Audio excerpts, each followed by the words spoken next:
അരികെ സെലക്ട് ചെയ്യുന്ന സമയത്ത് ഞാൻ KSFDCയുടെ ഡയറക്ടർ ബോർഡ് മെമ്പറായിരുന്നില്ല. എന്തായാലും വലിയ സന്തോഷമുണ്ട് ഇങ്ങനൊരു സിനിമയുടെ ഭാഗമാവാൻ കഴിഞ്ഞതിൽ. സനോജും ഞാനൊക്കെ ഒരേ നാട്ടുകാരാണ്. തൃശ്ശൂർ അടുത്തടുത്ത് 2-3 കിലോമീറ്റർ വ്യത്യാസമുള്ള താമസക്കാരാണ്. പക്ഷേ ഈ സിനിമയിലൂടെയാണ് ഞങ്ങൾ കൂടുതൽ അടുക്കുന്നത്. സനോജ് പറഞ്ഞ പോലെ തന്നെ ഒരു പരിമിതമായ, എനിക്ക് പറഞ്ഞാൽ ചെറിയ ബഡ്ജറ്റിലുള്ളൊരു സിനിമയാണ്. പക്ഷേ വലിയൊരു വിഷയമാണ് സംസാരിക്കുന്നത്. നമുക്ക് നേരെ, എല്ലാവർക്കും നേരെ വിരൽ ചൂണ്ടാവുന്ന, സ്വയം വിരൽ ചൂണ്ടാവുന്ന ഒരു കാര്യം നമ്മൾ സംസാരിക്കുന്നുണ്ട്. നമ്മളിടയിൽ നമ്മൾ പോലും അറിയാതെ ഉള്ളിൽ കിടക്കുന്ന ഒരു സാധനമാണ് ഈ സിനിമ സംസാരിക്കുന്നത്. അതുകൊണ്ട് തന്നെ ഈ സിനിമ ഒരു ഇന്ത്യൻ സിനിമ എന്ന് പറയാമത്.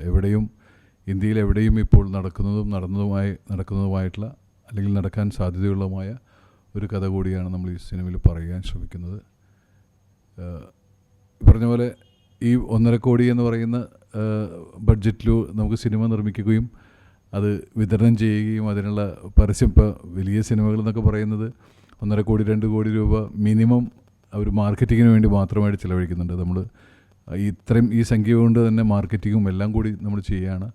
അപ്പോൾ അതിൻ്റേതായുള്ള പരിമിതികളൊക്കെ ഉണ്ടാവും. എന്നാലും നമ്മൾ മാക്സിമം ചെറിയ രീതിയിലാണെങ്കിലും നമുക്ക് കഴിയാവുന്ന രീതിയിലുള്ള പരിമിതമായ സാഹചര്യങ്ങളൊക്കെ ഉപയോഗപ്പെടുത്തിക്കൊണ്ട് തന്നെ വലിയ രീതിയിലുള്ളൊരു മാർക്കറ്റിംഗ് നമ്മൾ നടത്തിയിട്ടുണ്ട്. നിങ്ങളെല്ലാവരും വളരെ പറയുന്ന പോലെ വലിയ മാസ് റിലീസൊന്നുമില്ല. വളരെ 30-35 തിയേറ്ററുകളിലേ ഉള്ളൂ. അതും 1-2 ഷോ ഒക്കെ വെച്ചിട്ടാണ്. ഇപ്പോൾ എറണാകുളത്ത് തന്നെ ഇപ്പോൾ 5 ഷോ ആണ് ആകെ ഉള്ളത്. അപ്പോൾ എല്ലാം കൂടിയിട്ട് 1-2 അങ്ങനെ ഒരു തിയേറ്ററിലൊരു ഷോ ഒക്കെ വെച്ചിട്ടാണുള്ളൂ.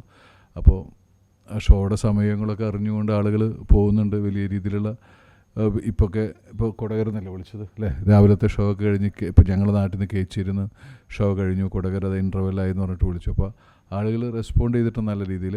അപ്പോൾ നിങ്ങളൊന്നും കൂടി ഞങ്ങളെ സപ്പോർട്ട് ചെയ്യുകയാണെങ്കിൽ KSFDC ചെയ്യുന്ന ഇത്തരം അവസരങ്ങൾ, ഇത്തരം നല്ല കാര്യങ്ങൾ, പുതിയ ആളുകൾക്ക് കൊടുക്കുന്ന അവസരങ്ങളെ പ്രോത്സാഹിപ്പിക്കുന്നതിനെ നിങ്ങളും കൂടി സപ്പോർട്ട് ചെയ്യണമെന്ന് മാത്രം, ഈ സിനിമയും കൂടി സപ്പോർട്ട് ചെയ്യണമെന്ന് ആവശ്യപ്പെടുന്നു. Thank you.